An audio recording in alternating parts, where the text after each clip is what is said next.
Monera, protista और fungi जगत के बारे में। अर्नेस्ट हैकेल, रॉबर्ट विटेकर और कार्ल वोस नामक वैज्ञानिकों ने सारे सजीवों को कोशिकीय संरचना, पोषण के स्रोत और तरीके तथा शारीरिक संगठन के आधार पर 5 जगत यानी 5 किंगडम्स में विभाजित किया।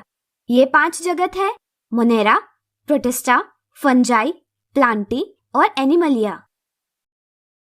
पिछले वीडियो में हमने 5 जगत वर्गीकरण के बारे में समझा। चलिए आज इसे विस्तार से देखते हुए जगत मोनेरा, प्रोटिस्टा और फंजाई की चर्चा करें। सबसे पहले हम समझेंगे मोनेरा जगत के बारे में। मोनेरा जगत में पृथ्वी पर सबसे पहले उत्पन्न होने वाले जीव है जैसे जीवाणु, नीलहरित शैवाल अर्थात साइनोबैक्टीरिया, माइकोप्लाज्मा इत्यादि। इस जगत के सभी जीव एक कोशिक है तथा इनका शरीर एक प्रोकारियोटिक कोशिका से बना है अर्थात कोशिका में संगठन केंद्रक और कोशिकांग नहीं है। इनमें आनुवंशिक पदार्थ डीएनए एक ही वृत्ताकार अणु से बना हुआ होता है। इनमें से कुछ जीवों में कोशिका भित्ति पाई जाती है तथा कुछ में नहीं। इसी तरह इस जगत के कुछ जीव जैसे नीलहरित शैवाल स्वपोषी है अर्थात प्रकाश संश्लेषण की विधि से अपना भोजन स्वयं बना सकते हैं तथा कुछ जीव जैसे जीवाणु विषमपोषी है अर्थात वे अपना भोजन नहीं बना सकते, बल्कि वे भोजन के लिए अन्य जीवधारियों तथा मृत कार्बनिक पदार्थों पर निर्भर करते हैं। मोनेरा जगत के जीव अलैंगिक जनन यानी एसेक्सुअल रिप्रोडक्शन से संतति उत्पन्न करते हैं।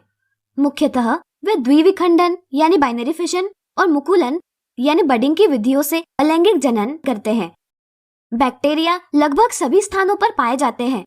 वे गर्म जल के झरने, बर्फ, गहरे समुद्र एवं मरुस्थल जैसे विषम एवं प्रतिकूल स्थितियों में भी पाए जाते हैं जहां अन्य जीवों का जीवित रहना मुश्किल है। इन्हें उनके आकार के आधार पर 4 समूहों में वर्गीकृत किया जा सकता है। गोलाकार कोकस, छड़ाकार बैसिलस, कॉमा आकार के विब्रियम और सर्पिलाकार स्पाइरिलम में बांटा गया है। अब चलिए जानते हैं प्रोटिस्टा जगत के बारे में। प्रोटिस्टा जगत में मुख्यतः जलीय जीव जैसे अमीबा, पैरामीशियम, यूग्लिना इत्यादि जैसे सम्मिलित होते हैं। इस जगत के अधिकतर जीव एक कोशिक है, लेकिन इनका शरीर यूकारियोटिक कोशिका से बना हुआ होता है अर्थात कोशिका में एक सुसंगठित केंद्रक और अन्य झिल्लीबद्ध कोशिकांग होते हैं। कुछ जीवों में कोशिका भित्ति उपस्थित होती है, कुछ जीवों में नहीं होती। इनमें से कुछ जीवों में गमन के लिए सीलिया, फ्लैजेला जैसी संरचनाएं पाई जाती है। अमीबा अपने कूटपादों यानी स्यूडोपोडिया की सहायता से गमन करता है तथा भोजन प्राप्त करता है। इनमें से कुछ जीवों के पोषण की विधि स्वपोषी होती है तथा कुछ जीवों के पोषण की विधि विषमपोषी होती है।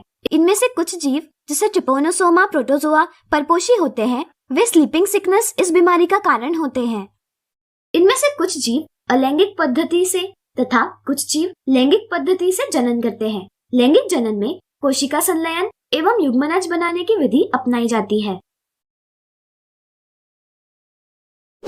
अब चलिए चर्चा करते हैं फंजाई जगत की। फंजाई जगत को कवक जगत भी कहा जाता है। इनमें जीव जैसे यीस्ट, मोल्ड, मशरूम इत्यादि सम्मिलित है। अधिकांश फंजाई बहुकोशिक है जो लंबी पतली धागेनुमा संरचनाओं से बने होते हैं। इन संरचनाओं को कवक तंतु कहते हैं।